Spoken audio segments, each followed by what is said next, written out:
Hi, this is Mark Laughlin, the ambidextrous gunfighter, with the second episode of our self-defense handgun fighter video series. And this one I'm going to call, it's going to be part of the safety rules for safely handling a handgun. But this particular episode is kind of a preamble to the actual safety rules, and I don't like using the word rules because rules are something that, as an American, I always want to break the rules. So this is instructions on how to handle a gun safely. Now what I want to do first is motivate you to want to be safe with a handgun, and that's what this video is about. This video is about what do I do now that since I just shot my spouse or daughter or son or whatever. What do I do now? So what I'm going to do is I want you to do this visualization exercise, which should be borderline traumatic, just even thinking about it. I want you to imagine that you just sat down at the table and you have your handgun sitting on the table, and say your spouse, your daughter, your son sits down on the table next to you. And I'm going to use daughter throughout the rest of this video because that's, and when you think of this, you should use their actual name as you're going through this process of visualizing this. So you're sitting there with your daughter at the table, and you decide you need to move the handgun to another position. So you reach over and you grasp it, and because you put your trigger finger inside the trigger guard, you have that sympathetic effect of your whole hand, so that when you grasp something, all your fingers contract, and you squeeze the trigger, and you've just shot your daughter. So I'm going to run you through a list of the scenario here to think about. So we've got our first 0 to 10 seconds. I want you to think this initial scene where you're sitting at the table and you've just shot your daughter. Describe the loud gunshot, and describe that your daughter just is falling to the floor and spasmodically flailing about. She's not dead, she's grievously wounded. Describe your shock and what you feel as you rush to your daughter's side. Okay, from 10 to 60 seconds, you realize, I need to call 911. And you pick up your smartphone and you go to dial 911, and you discover your hands are already covered in blood, and your blood is smeared across the screen of your phone, and it's not working. So first you've got to clean your hands a bit, clean your phone, so you can even make the call to 911. Describe that whole process of doing that. Describe making that 911 call, trying to keep your voice calm while you give instructions on where you're at and what has happened.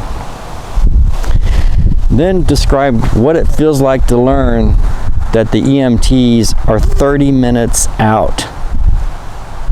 30 minutes you've got until the EMTs arrive. So now your next thought, first aid. Where's your trauma kit? Don't remember? And even if you can remember it right now, in a high stress scenario, good chance you're not going to remember where it's at. So you grab a wad of paper towels and you go to pack it into the gunshot wound on your daughter. Describe the blood spreading across the floor. Describe your daughter's panicked eyes. From 120 to 180 seconds after the shot, describe her breathing. Describe her breathing has become shallow and rapid. Perhaps blood is filling up in the area of the diaphragm and her lungs cannot fully expand, or blood is actually entering into her lungs. Do you try to relieve the blood from the pleural space to improve bleeding? Do you know how to do that? Describe what it's like. 3 to 4 minutes in, describe the phone call to your spouse or to family, asking them to meet you at the hospital. How much detail do you give them at this point? Who else do you call? Describe these phone call conversations. 4 to 30 minutes, you're waiting for the EMTs. Limits of your first aid. What are you doing now? What are your thoughts? What thoughts are you left with? What is it like to listen to each labored breath of your daughter? What is it like to monitor the pulse?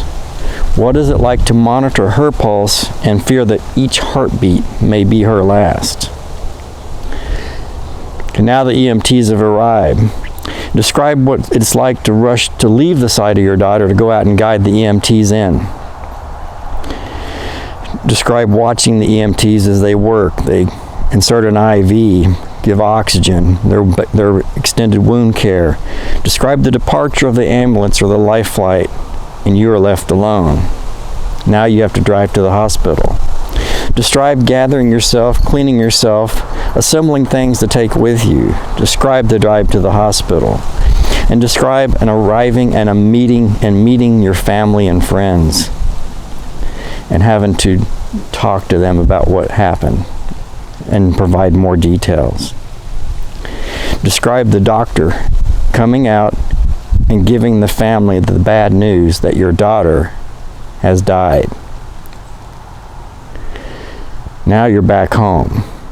Describe the fog of returning home, the numerous phone calls from friends and family.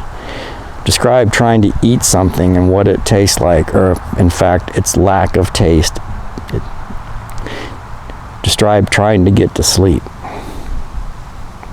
The next day, the police have come, and you get a visit from their detective. Do you even care that the detective is questioning you about suspicions that you intentionally murdered your daughter? At that point, do you care? Or describe an alternate ending, where your daughter survives a gunshot to the face, but with a horribly disfiguring scars.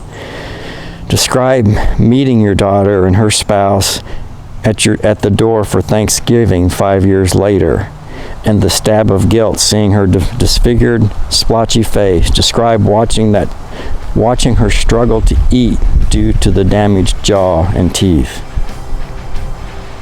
Now think, if you had to choose, would you rather be murdered by a home intruder, or would you have accidentally shot and killed your daughter?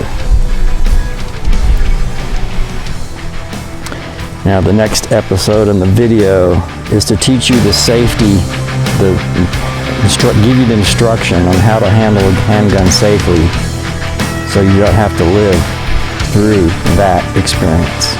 It's Mark Laughlin with Ambidextrous Gunfighter. Please like, share, and subscribe.